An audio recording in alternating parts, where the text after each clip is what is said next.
თერგის გზა დისკომფორტულია. ანუ თერგის გზა როგორც დამოუკიდებლობის აქტი არჩევანში შეიძლება შორიდან რომანტიკულად მოჩანდეს, მაგრამ არავითარ სიამოვნებას არ გულისხმობს ყოფითი თვალსაზრისით. სამი ფორმა რომ შევქმნათ ადამიანის, ეს იქნება ერთი იქნება ცარისტული რუსეთამდე, მეორე იქნება ცარისტული რუსეთის პერიოდში და მესამე დაახლოებით როგორი ხედვა აქვს ილიას, როგორი უნდა იყოს ქართველი ადამიანი რა ამ სამ მოდელში რომ განვიხილოთ გზავრის წერილებიც. ეს კაცი ჩამოდის და პრობლემას ქმნის რა, გეუბნება რომ გაიხუცო. და ამას მოყვარს ამბები მოკლა უნდოდა საერთოდ დაღადაზნაურებს და რაღაცა მთელი სირთულეები და მე სხვა დროები დაცვიდა. სახელი არც ერთ რუს პერსონაჟს არ აქვს. იმიტომ ზოგადია. ხო, ნუ ხშირი ის არის დაკვირვება ლიტერატურაში სახელის არ ქონა, მაგალითად აი ხა პირველი რაც მახსენდება არის კამიუს უცხო, სადაც აი ასე რომ აბრალებენ, რომ არაბებს სახელი არ აქვს და ცოტა კოლონიალისტური დამოკიდებულება აქვს ქვეცნობიერად კამიუს. აქ დამპყრობელს როცა არ აქვს სახელი, რისი სიმბოლო შეიძლება რომ იყოს? სამოგზაურო რომანს თუ ამას ასე დავარქმევთ და ანუ ტიპოლოგიურად იგი ახასიათებს პერსონაჟების ცვლილება. ხო, ეს ჩვეულებრივი ამბავი, ანუ სადაც მიდიხარ, იქ ახალი ადამიანი გვხვდება და მან უნდა გითხრას რაღაც ისეთი და ახალი და მნიშვნელოვანი, რაც კარგი გაგებით შენ საკუთარი სათქმელის მკითხველამდე მისატანად გაწყობს. მოგესალმებით ხალხო, მე ვარ ლუკა, ეს არის საბა და ჩვენ ვართ ორი ადამიანი, რომელსაც უყვარს და ინტერესებს ლიტერატურა. შესაბამისად გადავწყვიტოთ რომ დაგვიწყო პოდკასტი და გაგვიზარდნოთ თქვენთვის ესეთი რაღაცა, რაც მნიშვნელოვანი გონია. დღეს განსაკუთრებული ვიდეო გვაქვს, სტუმარი ყავს ბატონი გიორგი ეკელიძე, მადლობა მოგზაურობისთვის და დღეს ვილაპარაკებთ ილია ჭავჭავაძის გზავრის წერილებს. პირველ რიგში როგორ გზავნებით ბატონო? მადლობა, თქვენს გურული ხართ? არა, მე მესკი გახლავთ. ისე სწრაფად ლაპარაკობდით 2-0 გადახვეულია. დაზეტირებული იმას. X-ზე 4-ში დივარ. ახლავებით ეგრე ის ძალიან დიდი მადლობა. პირველ რიგში მოწვევისთვის ვარ, რა ვიცი, ჩვეულებრივად. თითქმის ტრადიციულად ძალიან დიდი სიხარულით, ყველანაირი კონტექსტის იძულების გარეშე რომ აგვზივარ, მივესალმები თქვენს წამოწყებას. ძალიან მიხარია ეს სპეციფიკური გადაცემა გაჩნდა ლიტერატურასთან დაკავშირებით ამ პოდკასტების ჯუნგლებში და დარწმუნებული ვარ, რომ ძალიან დიდი და სერიოზული წინსვლა გექნებათ ამ თვალსაზრისით, სხვა თვალსაზრისებითაც ცხადია, მაგრამ ამ შემთხვევაში ძალიან გულშემატკივრობ თქვენს გადაცემას.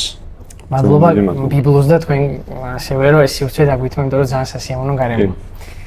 აი, გზავრის წერილები ავარჩიეთ, იმიტომ რომ ცოტა ზედმეტად პოპულარული ტექსტია, მოკლედ და გვინდოდა რომ ისეთ ტექსტზე გვესაუბრა, რომ ნებისმიერ ადამიანს სიამოვნება მიიღო ამ ტექსტის მოსვლა. მოდი ზოგადი კითხვით დავიწყოთ. თქვენი აზრით ზოგადად გზავრის წერილები ფიგურა ილია ჭავჭავაძე გასაგებია, მაგრამ აი ტექსტი როგორც ესეთი რა მნიშვნელობის მატარებელია ქართულ ლიტერატურაში? კი ბატონო, მოკლედ თქვენ ახსენეთ პოპულარობა. არის ტექსტები, რომლებიც პოპულარულები არიან, ხშირად ვახსენებთ, მაგრამ ყველაზე ნაკლებად ვითვალისწინებთ ხოლმე. და რამდენიმე ესეთი ძალიან დიდი ქართული ტექსტის გვერდით ნამდვილად არის გზავრის წერილები. მიუხედავად იმისა, რომ შეიძლება ნებისმიერ გამლელს ახლა ქუჩაში რომ გააჩეროთ, კითხოთ, მნიშვნელობა ამ ტექსტის დაგიდასტუროთ, მაგრამ მისი ყოველდღიური ცხოვრება ძნელად გულისხმობს იმას, რასაც ილია ჭავჭავაძე ამ კონკრეტულ შემთხვევაში მოგვიწოდებდა, როგორც თავის დროზე უწოდებდნენ და მე მგონია, რომ არ არის ეს ურიგო ეპითეტი თავის საპროგრამო ნაწარმოებში. საპროგრამოში არა მაინდა-მაინც რაღაცა ლიტერატურული აზრით, არამედ გამსაზღვრელად იმისა, როგორ წარიმართებოდა მთელი მისი ცხოვრება. რა უნდოდა ილია ჭავჭავაძეს. ეს ძალიან ამბიციური ტექსტი იყო, იმიტომ რომ რეალურად ერთგვარი მანიფესტი აღმოჩნდა თერგდალეულების და მინიშნება იმაზე, როგორი სახელმწიფო წარმოუდგენია თაობას.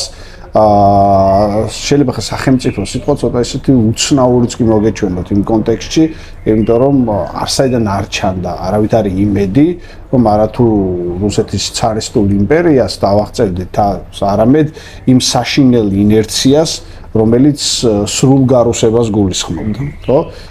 მოწყვეტას საკუთარ იდენტობასთან და ესე პრაქტიკად გცევას ძალიან კარგი პოეტის ფრაზის უსიამოვნო ფრაზის ალბათ ოქროს ჯაჭვის ჯობს თავისუფლებას და სხვა დანარჩენი ამბების, რომელიც თან ახლდა რუსიფიკაცია სხვადასხვა მიმართულებით, იქნებოდა ეს რელიგიური იდენტობების სახეცვლილება, იქნებოდა ეს თქვათ ენობრივი იდენტობის წაშლის მცდელობა, იქნებოდა ეს თქვათ სახელმწიფოებრივი, რომელიც ბუნებრივია არ არსებობდა ამ ფორმით, მაგრამ რა ფორმითაც შეგვიძლია ერი სახელმწიფო ოკუპაციაში წარმოვიდგინოთ, ხო? არსებობის ნიშნები და შესაბამისად ილია ჭავჭავაძე იყო უკიდურესად რთული ამოცანის წინაშე. ანუ მას ხელახლა უნდა განესაზღვრა საქართველოს რაობა და ხელახლა უნდა შეექმნა რაღაც თვალსაზრისით საქართველო და არავითარი ჭარბი სიტყვაობა არ არის ის რომ ილია ჭავჭავაძემ საქართველო ხელახლა გამოიგონა ამ თვალსაზრისით ძალიან ბევრი ქართველისთვის. ანუ ეს უდიდესი ისტორიის მართლა ყველანაირი პათეტიკის გარეშე წარმოუდგენლად მასშტაბური კულტურის ქვეყანა იყო საღათას ძილის რეჟიმში რეალურად მიუხედავად იმისა რომ ცალკეული ტექსტები იქმნებოდა და იქმნებოდა სრულიად გენიალური ტექსტები ფანტასტიკური ტექსტები აქვს იმ ფრაზის ავტორ გრიგოლ ორბელიანსაც ხო თამარ მეფის სახე ბეთანის ეკლესიაში ერთ-ერთი შედევრი პერიოდის პოეზიის და არა მხოლოდ და მსოფლიო პოეზიის შედევრი მერანი სხვა დანარჩენი ტექსტები ნიკოლოზ ბარათაშვილის მაგრამ ეს არ ყოფნიდა მით უმეტეს ნიკოლოზ ბარათაშვილი ილია ჭავჭავაძის აღმოჩენილია ფართო აზრით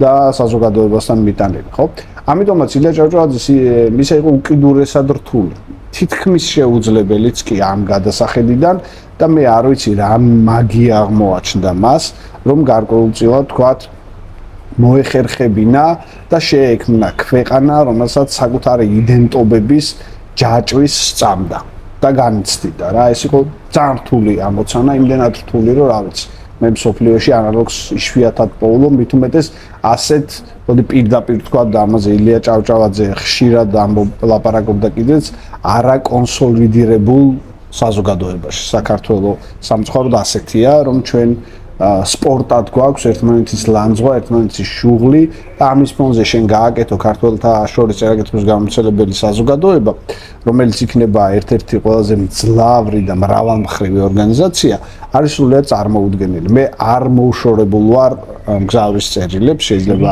მსმენელმა იფიქრა, რომ ცოტათი გავწდი ამ თემას პირიქით.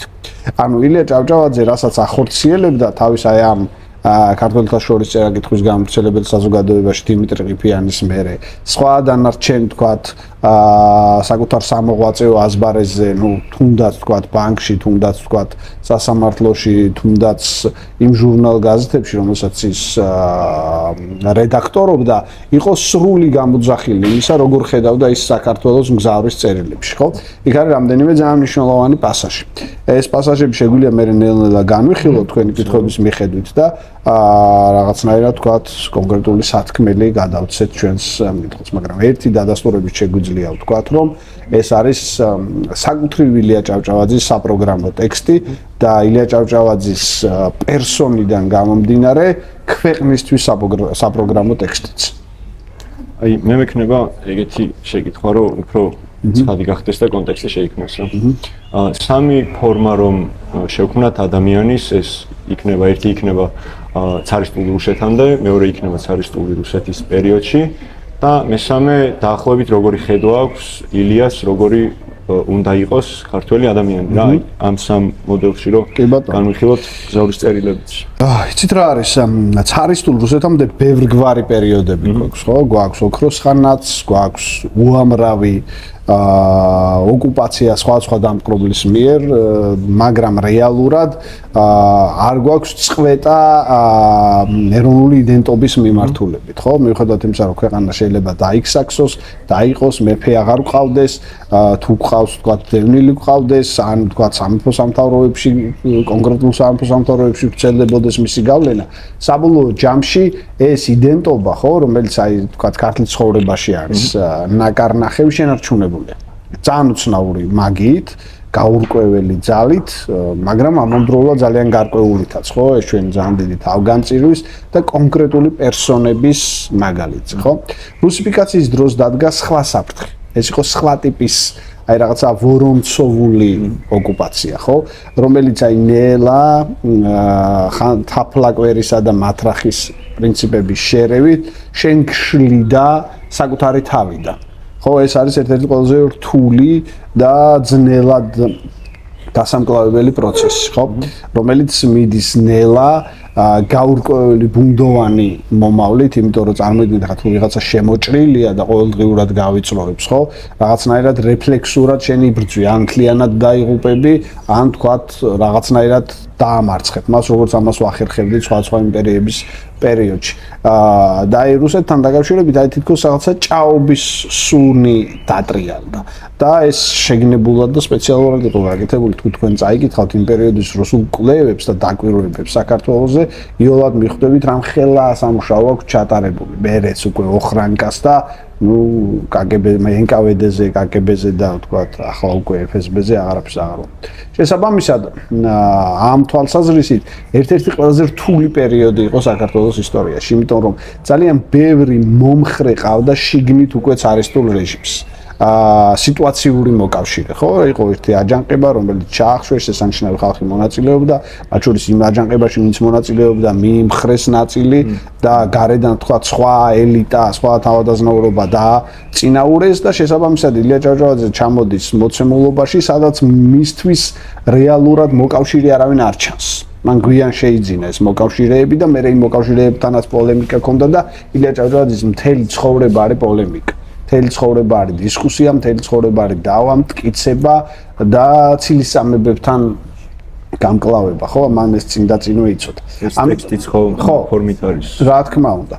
პოლემიკურია რაღაც თვალსაზრისით, იმიტომ რომ ის პერსონაჟები, რომელიც მას შემოყავს, ხო, რუსი ოფიცერი იქნება თუ ლელდღუნია, შემოდიან სპეციალურად, რომ მასთან ავტორმა გამართოს ერთგვარი პოლემიკა და ზოგან დამარცხდეს კიდეც სპეციალურად. მაგალითად, ლელდღუნიას შემთხვევაში, ხო, ეს შეგნებული ილეთი და მანევრია ამ შემთხვევაში, რომ ჩვენ დაგვანახოს, რომ ჩვენი ერის სახელმწიფოს ფუნქცია არის რაღაცნაირი თუ შეიძლება ასე ითქვას ბეწვის ხიდი, რომელიც ერთი მხრივ იგულისხმებს თქვა საკუთარი ღრმა ეროვნული იდენტობების შენარჩუნებას და მეორე მხრივ იგულისხმებს ევროპეიზაციას, რომელზეც ილია ჭავჭავაძე ბუნებრივია ძალიან ბევრს წერდა და მთელი ეს დალეულების მოძრაობა ეგ არის, მეტი არაფერი არ არის.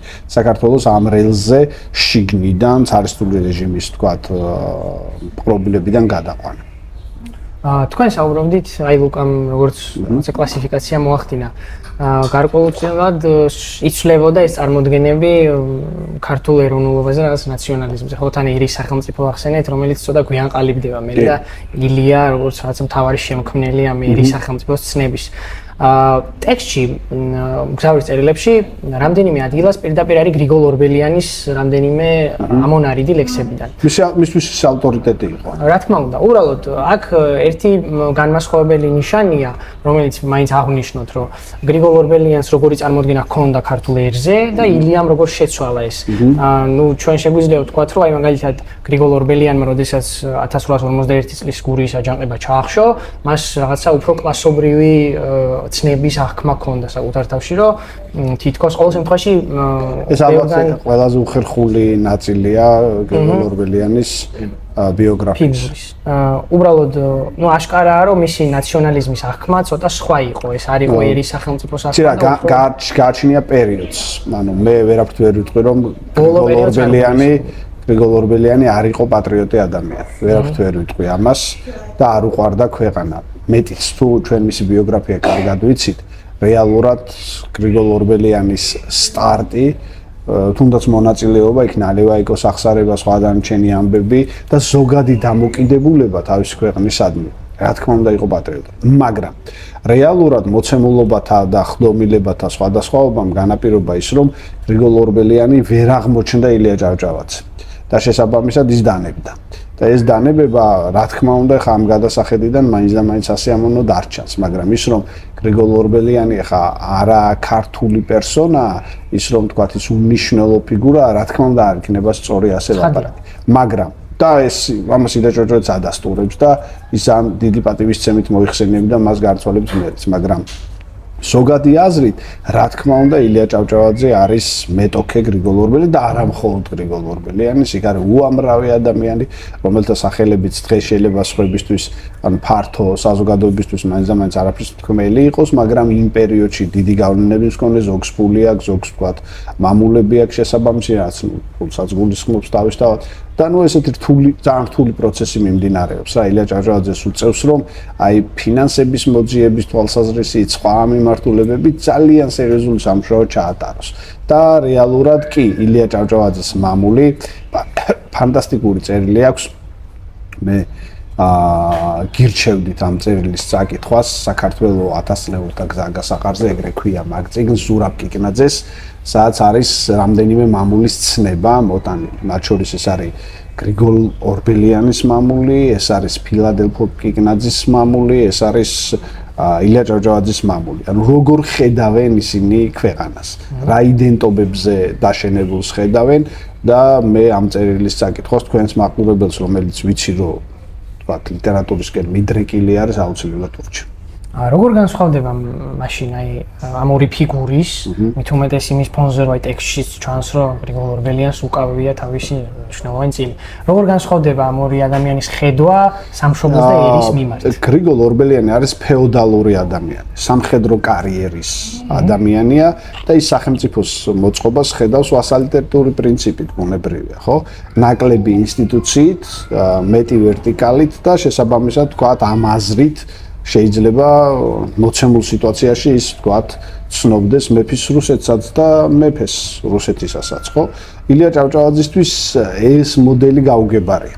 ამიტომ ის ნელ-ნელა ნაბიჯ-ნაბიჯ კიდევ ერთხელ ვამბობ, საკუთარი წრისგან, ანუ კაცია ადამიანიც ხო თქვათ ამ ამბის ნაწილია, საკუთარ წრესთან ძალიან დიდი დაპირისპირების ფასად ქმნის ინსტიტუციებს.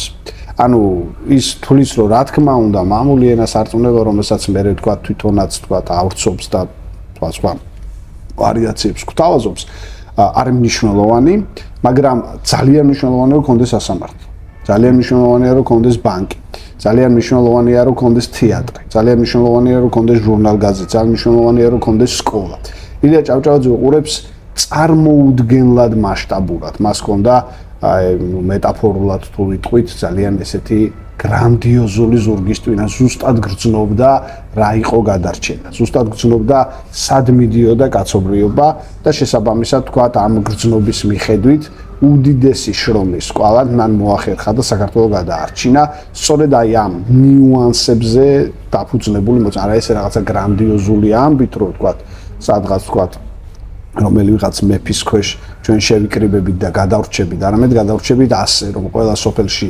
შევქმნით სკოლას, ყველგან იქნება ვთქვათ სასამართლო, დიდ ქალაქებში შედარებით, დუშეთში იყო ის მოსამართლე მოგეხსენებათ, გვექნება კულტურული ცენტრები, გვექნება ქართულენოვანი ჟურნალ-გაზეთები, რაც ფუნდამენტური არსებობდა მანამდეც, მაგრამ არა ამ ფორმით და არა ამ ძალით და შესაბამისად ვთქვათ, აი რა ვიცი ძალიან ისეთი სერიოზული სამუშაო და ამას იქ ლაპარაკობს უკვე.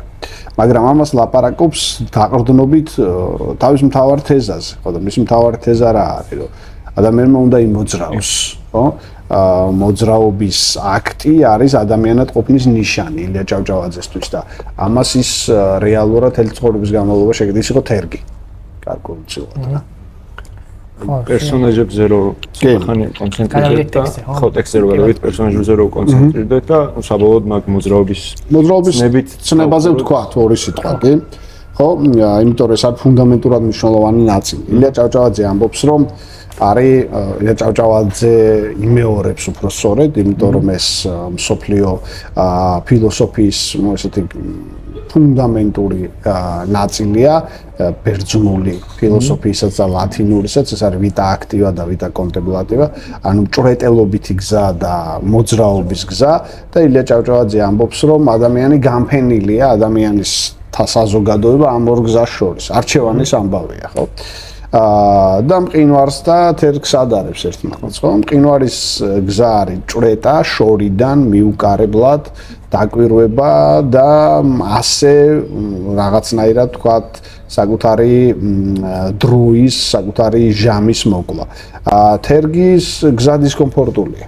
ანუ თერგის გზა როგორც დამოუკიდებლობის აქტი, არჩევანში შეიძლება შორიდან რომანტიკულად მოჩანდეს, მაგრამ არავითარ სიამოვნებას არ გულისხმობს ყოფითი თვალსაზრისით, ხო? შენ მიდიხარ, ეხეთქები რაღაცეებს, ტკივა, წვალობ, დამოუკიდებლობა არის ყოველდღიური ვარჯიში. მისი შენარჩუნება. თერგი ამას გულისხმობს, მაგრამ მინდა გითხრათ, რომ იმ გზასაც ყავს საკუთარი ადეპტები. ბერტოლდ ბრეხტს აქვს ერთი ძალიან საინტერესო მოთხრობა, სადაც ესეთ რაღაცას ყვება, რომ იყო ერთი ლექტორი, კოინერი, რომელიც ლაპარაკობდა ძალადობის წინააღმდეგ საკუთარ ლექციაში. ბატონი კოინერის, თქვათ, ამ ლექციას ვიღაცები ესწრებოდნენ და მოულოდნელად კოინერი უკან მიეხედავს და დაინახავს, რომ ის უკან დგას ძალადობა და იმ ხალხს, რომელიც ამ ლექციას ესწრება, შეეშინდება და გავლენახა, როგორ და რა ფორმის ფანტაზიის ნაწილია მოთხრობა. და ძალადობა ეტყვის, რომ რაზე ლაპარაკობდი შენ ახლა. კოინერი ეტყვის, რომ მე ლაპარაკობდი შენ სასარგებლოდ, რა მოატყუებს, მაგრამ მისთვის ეს ტყუილი მისაღებია, იმიტომ რომ თავარი ახლა რას ეტყვი, ხო? და გაქრება. მოვლენ ეს სტუდენტები და ეუბნებიან, რომ აი როგორ შეგიძლია, რომ შენ კაც, რომელსაც ჩვენ ბრძნად მიგიჩნევდით, რომელზეც ვფიქრობდით, რომ ხარ პატიოსანი, და ერთ წუთში გადათქვა ეს ამბავი. მან უთხრა, რომ მე უნდა გავძლო იმაზე დიდხანს, ვიდრე ძალადობა. და ეს ახსნა ერთი პატარა იგავით, რომ აგენტების დროს ცხოვრობდა ვიღაცა ეგე პატიოსანი კაცი, რომელთანაც მივიდა აგენტი და უთხრა, იქნები ჩემი მონა. ამან არაფერი არ უპასუხა. გაყვა სახლში, ჩამოართვა ქურთუკი, გაუსწორა ლოგინი, ემსახურებოდა 8 წლის განმავლობაში, თუ სწორად მახსოვს ტექსტისგან, მერვე წელს ეს კაცი გარდაიცვალა, ამან გაახვია თეთრეულში, გადაუძახა უბსკულში და უპასუხა არა. ასეთი გზებიც არსებობს. როდესაც შენ გარკვეულწილად თქვათ საკუთარ გამოწვევას, საკუთარ საფრთხეს, საკუთარ მტრებს რაღაცნაირად შორიდან შეიძლება ასე ითქვას აკვირდები ან არაგრძნობინებ საკუთარი ბრძოლის თქვათ ჟინს და სურვილს და აი ასე დროის მარათონის თვალსაზრისით თქვათ გადარჩები და ის განადგურდება, ხო? ეს გზაც არსებობს. ეს შეიძლება ვიღაცისთვის მყინვარის გზაც იყოს, ხო? შორიდან არ ვიცი, გაძლება თუ გამარჯვება ეგ არ ვიცი, მაგრამ ერთი ხაზი და მძლავრი ხაზი ნამდვილად არის. ყოფისაც და ფილოსოფიისაც, იმიტომ რომ აი მაგალითად საომარ ომის სიბრძნეში, წიგნში, ჩინურში ომის ხელოვნებაში, უფრო სწორედ, უფრო სუსტი დასახელება იქნება, წერია ეგეთი რაღაცა, თუ შენ მდინარის პირას დაჯდები და დაელოდები, მდინარე თვითონ ჩამოატარებს შენი მტრის გვამებს, ხო? და სხვა შორის ქართული ნარატივისთვისაც არ არის ეგ უცხო. ერთი ძალიან ცნობილი ქართული ხალხური ლექსი ადამიანები მიდიან და ეძებენ ციხის შესასვლელს, ციხესიმაგრეს და ვერ პოულობენ და მე ეგრე მთავრდება, რომ იქვე დაჯდებიან და მე თქვა ეს დროი მოვალეს, კარ გაიღების თავად. ეს არის ერთი დიდი ხაზია და ძალიან მნიშვნელოვანი, მაგრამ ილია ჭავჭავაძე ამბობს, რომ ეგ არ გამოგვადგეს უბრალოდ, ხო? ილია ჭავჭავაძე ამბობს, რომ ჩვენი ყოველდღიურობა იმდენად დანაღმულია ხდომილებებით, რომ ეს 7 წელი სანამ გავა 7 დღეში შეიძლება გავუქმდეთ. ამიტომ ჩვენ უნდა ვიმოძრაოთ, უნდა ყოველდღიურად თუნდაც დინების საწინააღმდეგოდ. და შესაბამისად მთელი ეს ტექსტი მხოლოდ ამაზეა დაფუძნებული, ამ თქვათ შეპირისპირებაზე, რომელიც ილიასთვის თერგის გამარჯვებას გულისხმობს. გულისხმობს პრობლემას, იმიტომ რომ მთელი შემდეგი მისი ტექსტები ხო არის, რომ ეგეთი რაღაცნაირ წინასწარ მეტყველურიც, რომ გულს ლახვარი უნდა მკრას მოყვასმა, ნუ ვიღაცები თქვათ ამბობენ, რომ მე ქართლისა სიავეს ვამბობ, ანუ სულ პრობლემა, სულ დისკუსია, სულ ბრძოლა, ხშირად მარცხი, მაგრამ საბოლოოდ გამარჯვება და ამ გამარჯვების ნაწილი არის, რომ აგერ ჩვენ ვხედავთ და ქართულად ლაპარაკობთ და რაღაცა პოდკასტებს ვწერთ. სხვანაირად ეს საქმე ვერ იქნება. ხო, კი. ლიაც ცდილობს, რომ რეაქციონიზმის ბუნებიდან ამოვიდეთ და ეგ ძალიან სწორი მიმართება არა. ხო, გარკვეულწილად ხო.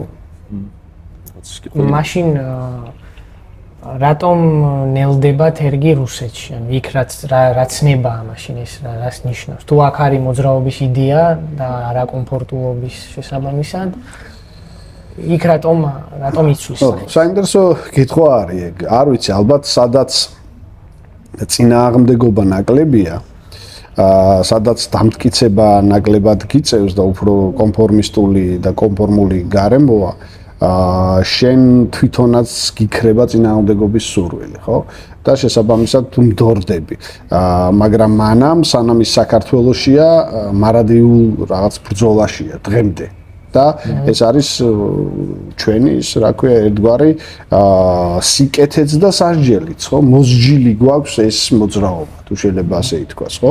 რაღაცნაირად როგორც ამირანი არის კლდეზე მიჯაჭული, ჩვენც მიჯაჭული ვართ თერგზე ჩვენი ბუნებით.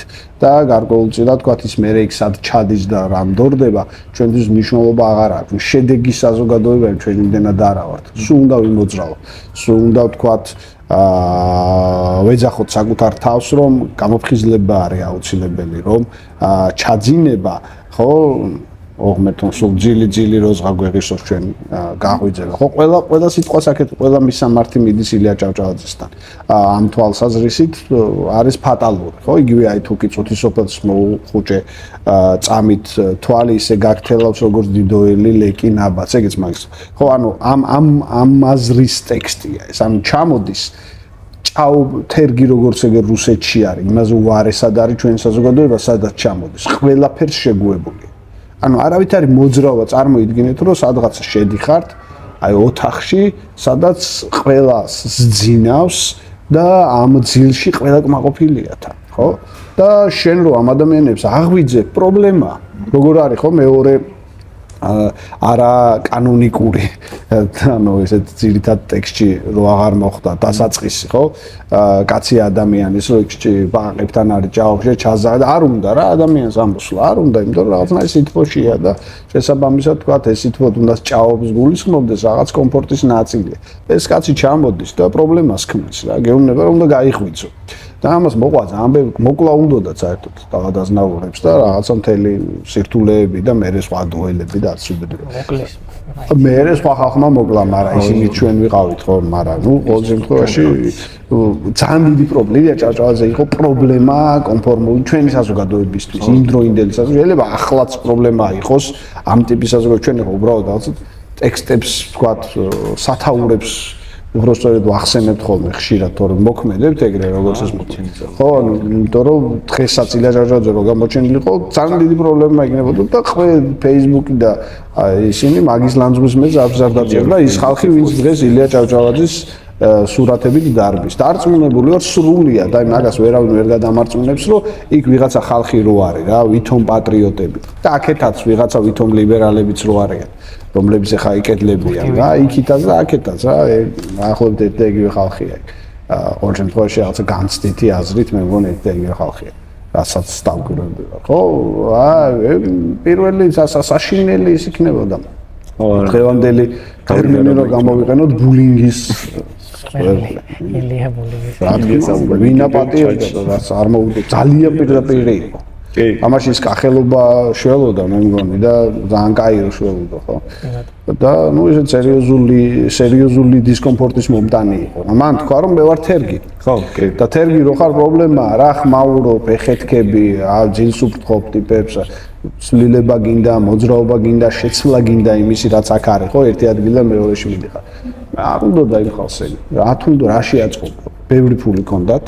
ყოველ შემთხვევაში იმდენი რომ კაი სადილები ეჭამათ და ნუ ერთმანეთს შეხვედროდნენ სადღაც ვთქვათ კოჯორში და პატარა როგორც მაშინ იძახდნენ ტანცები გაემართათ და ნუ დაანჩენს ახლა არავინ აღარაფერს აღარ თხოვდა სადღეგრძელოს იტყოდნენ საქართველოსაც პოემებსაც დაწერე პრობლემა მაგრამ ნუ აი ეს არ შეეძლოთ რა არ უნდა აღარ უნდათ და ეს იყო რაღაცა ესეთი რა არ ვიცი რომ დიდი კარგი გაგებით, ვთქვათ, ისეთი ყევა საზოგადოების, აი როგორც ვთქვათ, აი ჩიქსულუბუს ასტეროიდი რო ჩამოვარდა დედამიწაზე და დინოზავრები გაანადგურა არსაიდან ყოველ შემთხვევაში იქაურობისთვის, ვინც იქ იყო მაშინ, დაახლოებით ეგრე გამოჩნდა ილია ჭავჭავაძე რა, ტიპი წავიდა, ჩამოვიდა და თქვა რომ მე უნდა შეგცვალო. ხო და არ აღმოჩნდა ეს შესვლა კომფორტული. გამარჯვება. ეს ძილის მაგალითი შემთხვევით არ ყოფილა, იმიტომ რომ პირდაპირ მე ტექსტშიც წერს, რომ მე დღის ადამიანი ვარ და ღამეს ვერ იტანს. იგი ზუსტად იმავე იდეას იმეორებს, რომ ცილის მდგომარეობა არ არის მის. თან რომანტიზმი. თუ ვინმე ვერ იქნებოდა ილია ჭავჭავაძე, ვერ იქნებოდა ესა იოგი, რომელიც ნირვანაში მიდის. ეს მოდაშია ეგანა. აი იმაზე სულ კატო მიხელაძის ჟურნალი როა ხმაქართველი ქალის სულ ეგ მახსენდება, როდესაც მაგ პერიოდის царსტული რუსეთის ცოტა გვიანდელი. ხო, ცოტა მერე არის, 1909 წლის არის. და ის ძალიან გენიალურად აღწერს ქართველ ერს, რომ სად გაქრა ის რაინდობა, რომელიც ქართველებს ჰქონდათ და გაქრა იქ, რომ ქართველმა თავადაზნაურობამ აფიცრობა მოინდომა და დაიწყეს მიბაძვა რუსების. და აქ მაგმოცემულობაში ცხოვრობდნენ ხარ. ხო, კიდე ტექსტში ხო არის ეგ ამბავი მინიშნებული, რომ რუს ოფიცერს რო ელაპარაკება, ისე უნება, რომ რამდენი ოფიცერი ყავდათ და 70 წელში 20 ოფიცერი და კიდე 70 წელში 40 გეყოლებათ და ოხ. გენერლები იყვნენ ქართველები და ფუნდამენტური გრიგოლ ორბელიანი იყო რუსეთისთვის ერთ-ერთი ყველაზე მტკივნეული და ფუნდამენტური ფრონტის თავარი გენერალი შამილის ფრონტის ხო ეს ელწამოსაკრავი კაცი კი არ იყო კაცო ნუ რას ამბობ წარმოუდგენელი მისია ჰქონდა წარმოუდგენად დღეს როგორც იძახიან სენსიტიური ამბის რუსეთისთვის რომელიც ვერ დაიძლია დღემდე მათთვის ხო მაგრამ გრიგოლ ორბელიანი ამასთავაზა ფანტასტიკური ძალიან იჭიერი კაცი იყო და ხო ესე ძალიან საინტერესო და წინააღმდეგობრივი და რაღაცა მაგრამ ნუ ახლა ილია ჭავჭავაძე სხვა სიმაღლეა რა და თუ ჩვენ გვინდა რომ ქვეყანა ვიყოთ ხო ვიღაცა შეიძლება ფიქრობდეს რომ არ გვინდა ეს და რა ვიცი ესეთ ხალხიც არსებობს და არის რა ვიცი იარსებობს თუ ჩვენ გვინდა რომ ეგ იყოს ილია ჭავჭავაძეს უნდა ვთვლიდეთ ჩვენ ყველა დროის ყველაზე დიდ ქართველად ბევრი აზრით ხო თორემ ხო არა წარმოუდგენელი მასშტაბის ფიგურა იყო და დავაკვირდეთ იმას რა გავანსური მოცემულობა გაქვს ხო ჩვენ ვაღმერთებთ და სრულიად საფუძვლიანადაც დავით აღმაშენებელზე ვფიქრობ რომ მასაც აქვს პრეტენზია რომ ყველა დროის ყველაზე დიდი ქართველი იყოს მაგრამ დავით აღმაშენებელი იყო მეფე ილია ჭავჭავაძე უბრალოდ იყო თავადთაგანი ხო რომელსაც არავითარი რაღაცა ძალიან განსაკუთრებული წინაპირობა არ ქონდა რომ სათავეში მოქცეოდა რამეს ხო პირიქით ძალიან დიდ წინააღმდეგობებს განიცდიდა საკუთარი წლიდანაც და ბევრი რაღაცა უნდა დაემარცხებინა მას ერთად წინააღმდეგობები დავით აღმაშენებელსაც ჰქონდა ბუნებრივი არის ილია ჭავჭავაძეს ჰქონდა მისი ცხოვრების ყველა ეტაპზე ესეთი ფუნდამენტური დაპირისპირება ხო მოვიდა და ეს იყო ეს მამათა და შვილთა ომი და ეს სირთულეები მერე იყო ეს მეორე დასთან პოლემიკა რომელიც ყველაზე ადამიანური იყო და ურთიერთპატივისცემას დაფუძნებული მაგრამ პოლემიკა იყო მაინც და იქ რამდენიმე დუელი გინაღამ გაიმართლა მართლა ვიღაცა სხვა ეროვნების კაცმა გადაგვარჩინა მაშინ დავხოცავთ ერთმანეთს და მერე იყო აი წარმოუდგენლად ბინძური კამპანია მესამე დასის ილია ჭავჭავაძის წინააღმდეგ რომელმაც ის რეალურად შეიწირა მანამ სანამ მოკლავდნენ ფიზიკურად იმიტომ რომ ეს არ არის მხოლოდ ეს ამბავი რა რეალურად თქვა ხო დაჯერდა მთელი ეს რაღაცები ნაცინასწარმეტყველები ამ ტექსტში აი ეს ტექსტი რო წაიკითხო მიხვდები რატო იყო ილია ჭავჭავაძე ასეთი რა ასეთი ტექსტი ამდაგვარი მოგზაურობაზე და დაკვირვებას დიალოგური გრიგოლ ორბელიანსაც აქვს. და ის არის სრულიად სხვანაირი, ხო, თავისი იმით. და რაღაცნაირად იმ ტექსტს პასუხობს თითქოს. ხო, აი, მაგაზე მინდოდა მეკითხა, სამწუხაროდ ვერ მოვახერხე მაგ წიგნის არქივური სპოვნა მოგზაურობა ჩემი. კი, იქაც დიალოგებია და იქაც საქართველოს რაობაზეა, ასე შემდეგ და ასე შემდეგ, მაგრამ ახლოსაც ვერ მიდის ილია ჭავჭავაძის გამბედაობასთან. ხო, მე შოპხედულობაც რაღაც ანუ ტექსტები წამიკითხავს ამ ორი ტექსტის კავშირთან და კავშირი არსებობს იმ თვალსაზრისით რომ ტიპურად ხო ეს ტექსტია ხო მაგრამ ნუ სოფხედულობის თვალსაზრისითაც და იმ პოლემიკის თვალსაზრისითაც რომელიც ტექსტში არის რომ ეს ბევრად უფრო დიდია მაგაში დავით ანხლები იმიტომ რომ იმ ტექსტთან არ ვარ ახლოს მე ანუ მოდი ახლა პერსონაჟებზეც რო ვილაპარაკოთ ამ ცალ-ცალკე თითოეულ პერსონაჟებზე და შემდეგ ერთმანეთში ანუ ერთმანეთს რო პირველ კლასში როცა ვიყავი მე მათამაშეს ლელდღუნიას როლი მახსოვს მაშინ იყო ერთგვარი ესეთი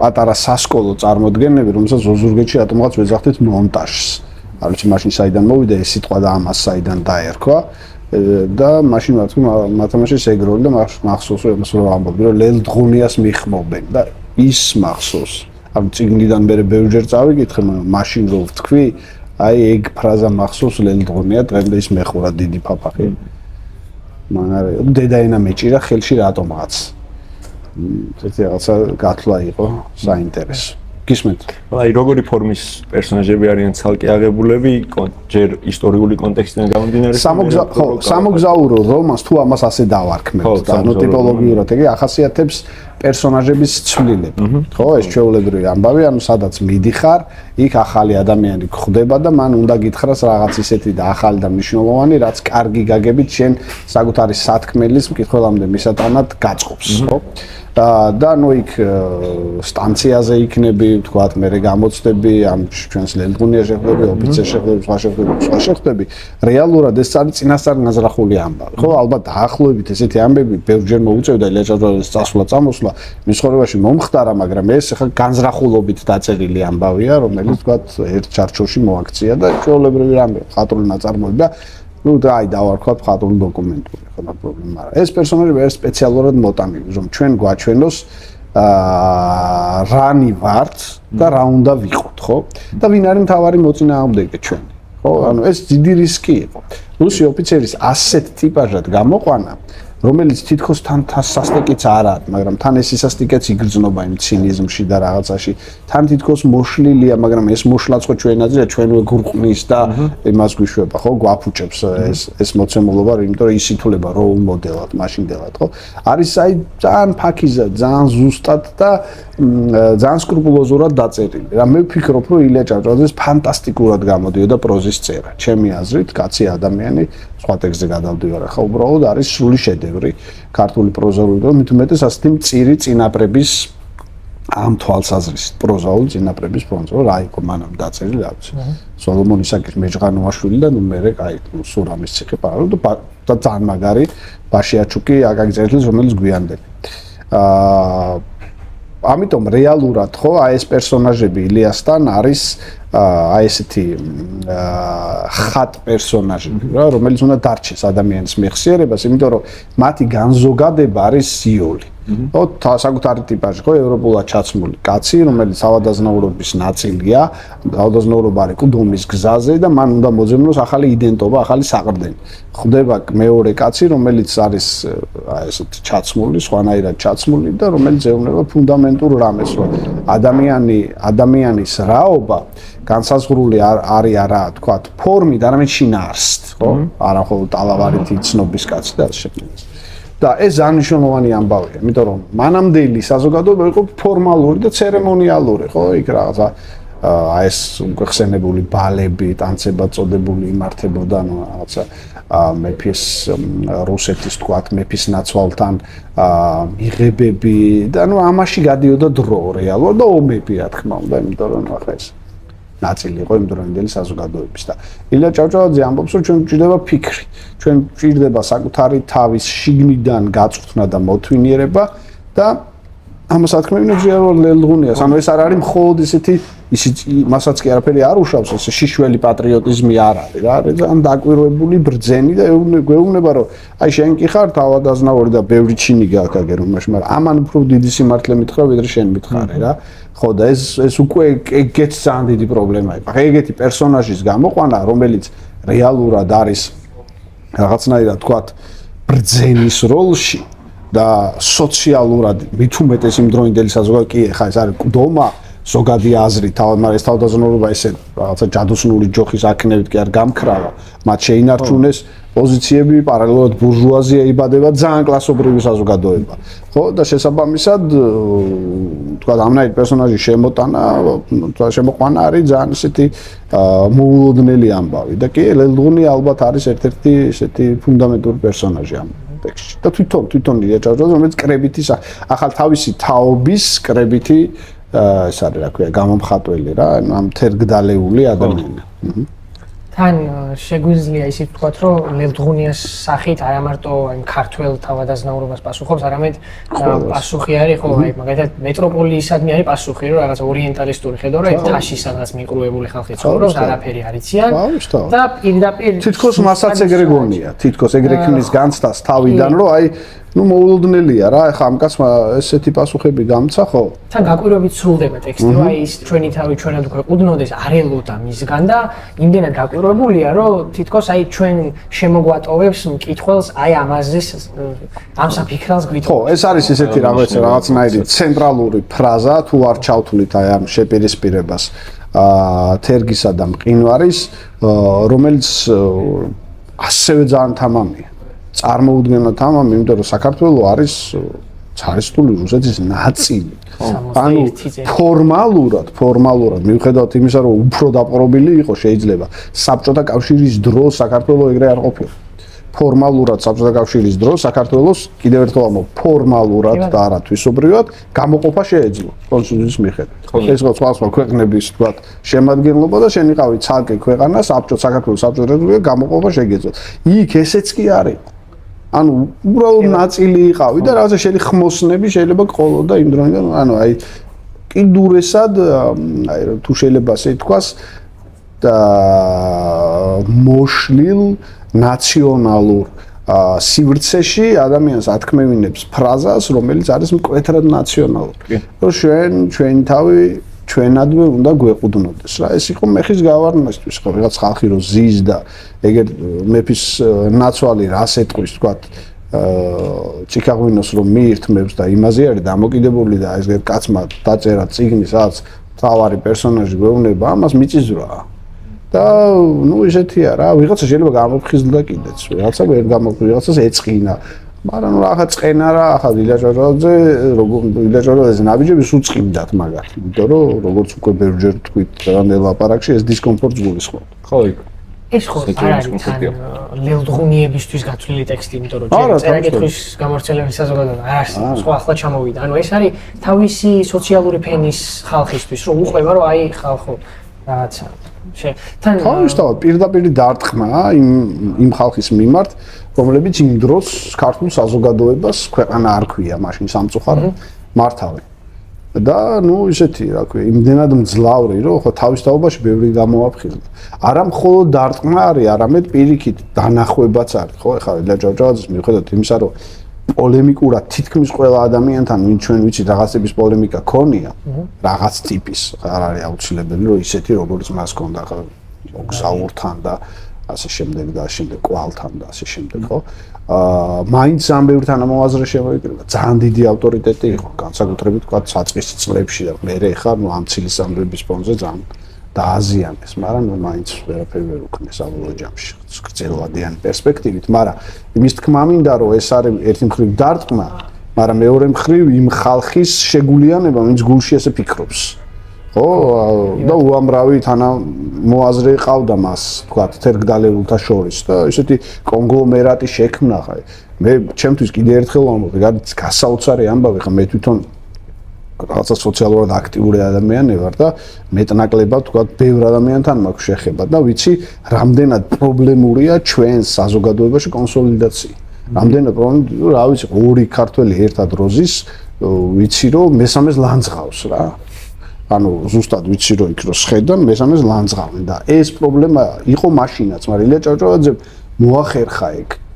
მოახერხა და დაძლია რაღაცნაირად იმ დონეზე დაძლია რომ ქართველთა შორის წერა-კითხვის გამოცემა ხა თქვენი გვარებიც რო ჩაწეროთ, ჩვენ ბაზა გავაკეთეთ მე როცა ეროვნულ ბიბლიოთეკაში, თქვენი გვარის ხალხს იქ ნახავთ ვიღაცას, რომელიც შეიძლება ან დუქანში მუშაობდა, ან თქვათ ნათე იყო სადმე, ან რაღაცა ყველას ჰქონდა რაღაცა შეწირული.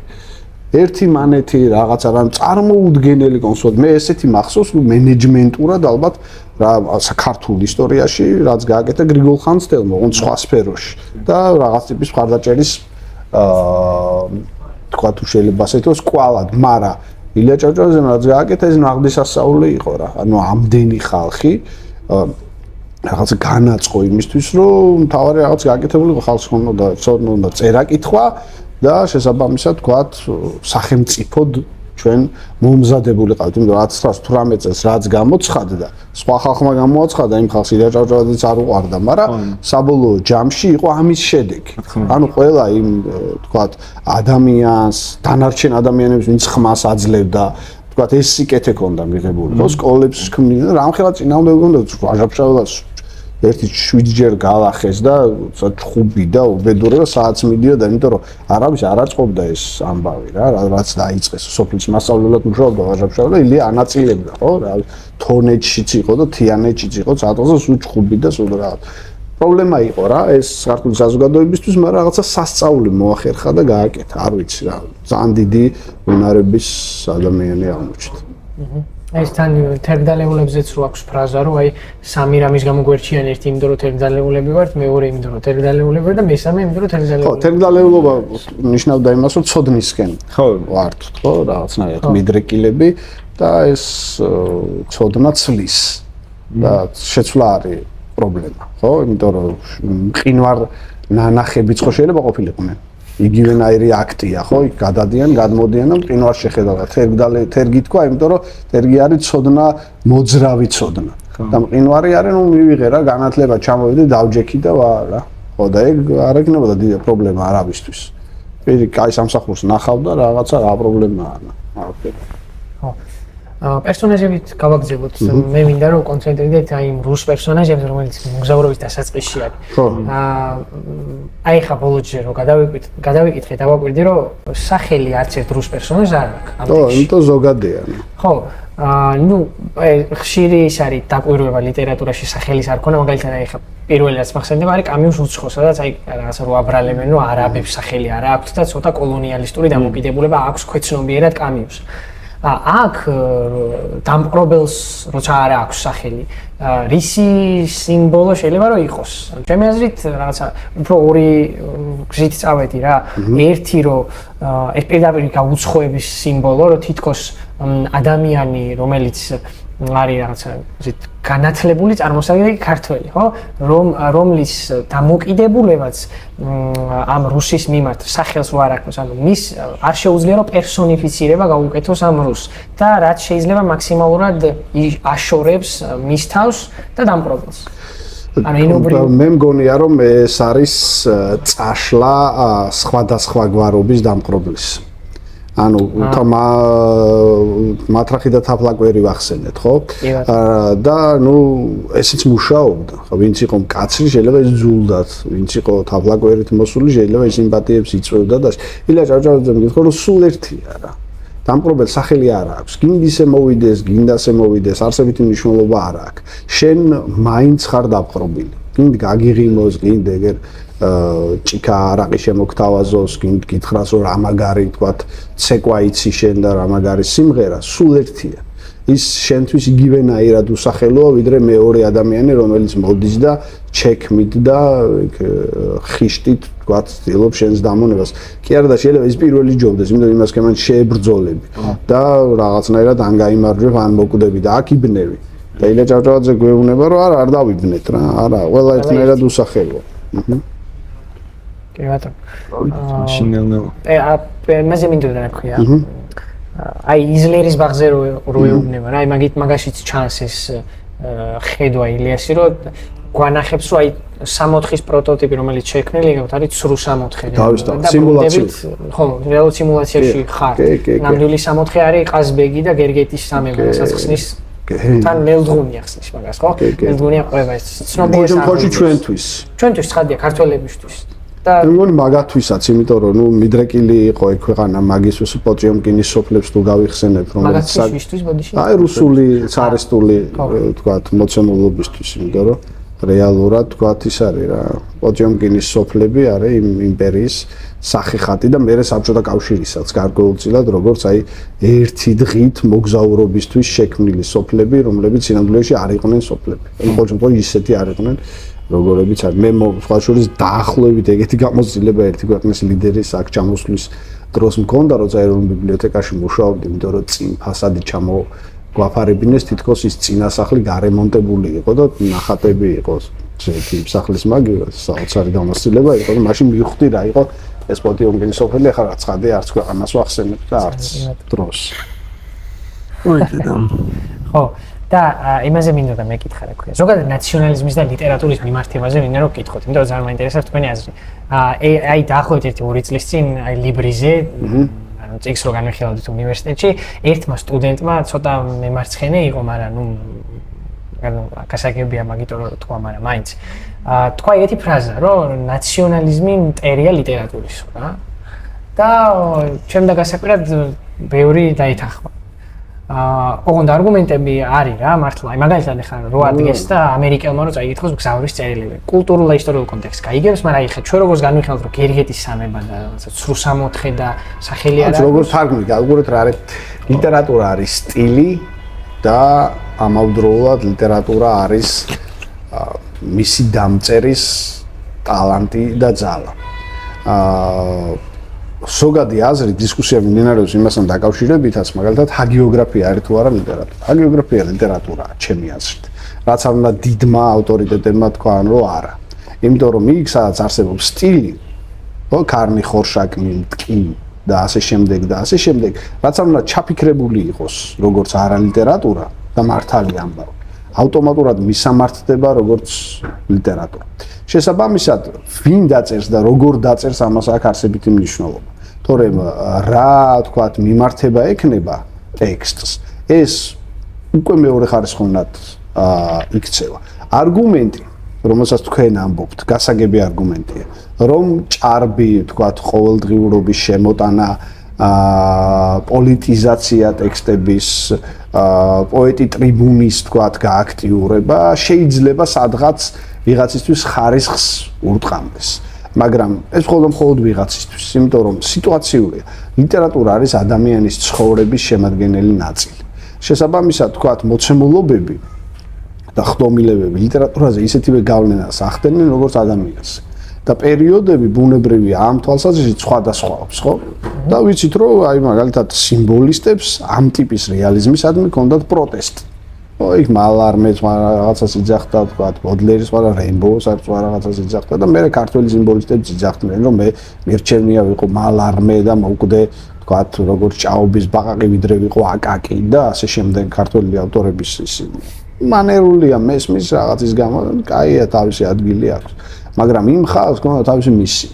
სამი ძირითადი ავტორი, ხო, რომელიც ხო ვიღაცებისთვის შეიძლება სხვა ავტორებიც არის და არგუმენტი არსებობს სამის, მაგრამ ერთი იგივე რაღაცას გვეუბნება.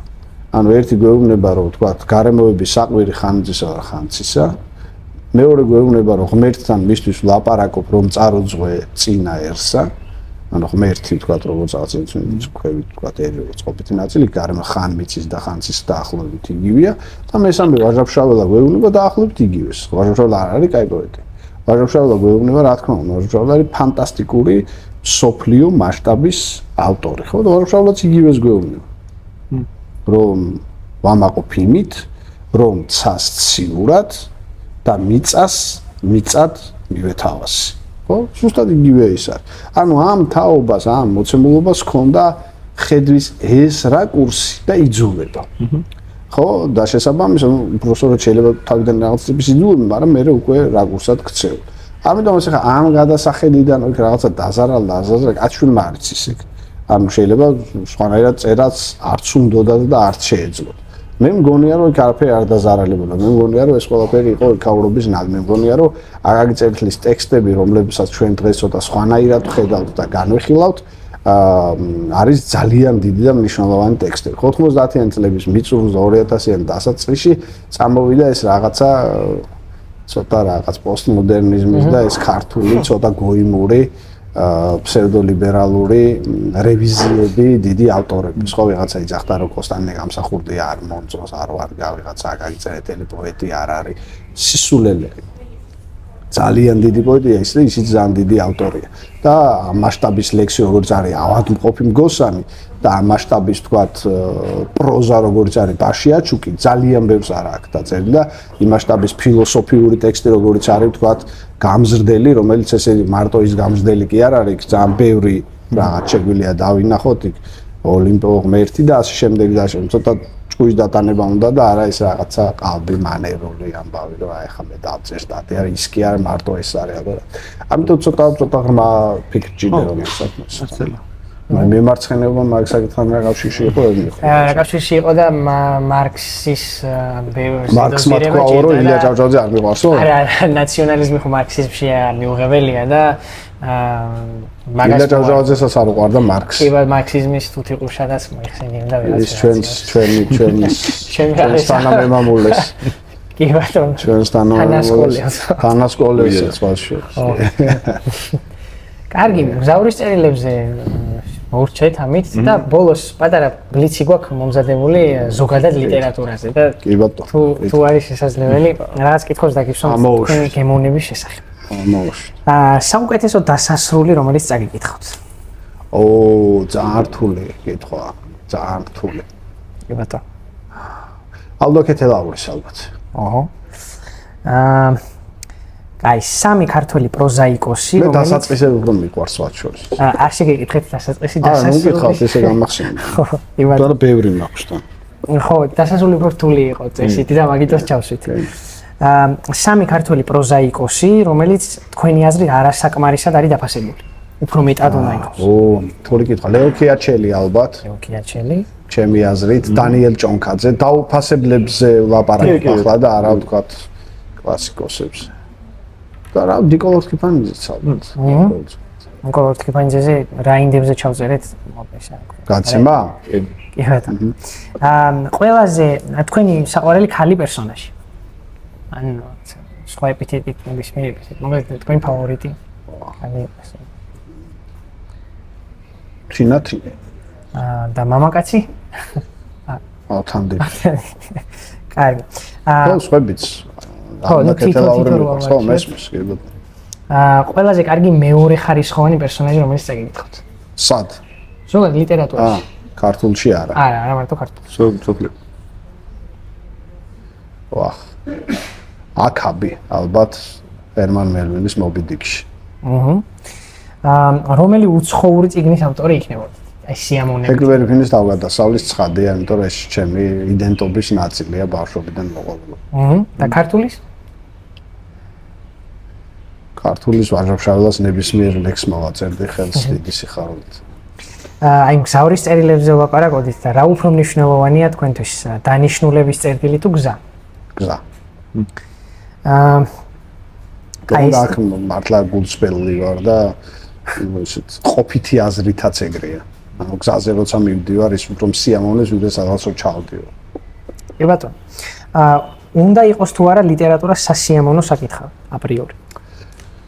ვერ გეტყვი, არ მგონია რომ ეს იყოს აუცილებელი ნაწილი ლიტერატურის, იმიტომ რომ მე არ მგონია რომ ადამიანების უმრავლესობა ჯოის და ბორხეს კითხულობდეს სიამოვნებით. არ მგონია ნამდვილად, მაგრამ თუ ლიტერატურა გიყვარს, ბრჭყალებში ამ უსიამოვნებაშიც უნდა შეხვიდე. კი ბატონო. პირველად წაკითხვა უფრო სიამოვნებთ თუ გადაკითხვა? საინტერესო კითხვაა ძალიან, იმიტომ რომ გააჩნია რა, მაგალითად სამ მუშკეტერი მაქვს ძალიან ბევრჯერ წაკითხული. ეკლბერი ფინის და ისინი ძალიან სიამოვნებს, რაღაცები პირველად წაკითხულია, საერთოდ არ სიამოვნებენ. ამიტომ აი გააჩნია რა. ეს რთული ამბავია, ბოსბაშის და ჩიხირთმას რანგის. და ბოლო კითხვა, საქართველოს ბოლო 150 წლის ისტორიაში, აი ნუ მე-20 საუკუნის დასაწყისიდან რომელ ეპოქაზე დაიწერებოდა კარგი რომანი? საქართველოს ისტორიას სხვადასხვა ახასიათებს ის, რომ არის ძალიან ლიტერატურული, კინემატოგრაფულიც თავისთავად. შესაბამისად, ყველა ეპოქა თავის უპირატესობებს გულისხმობს.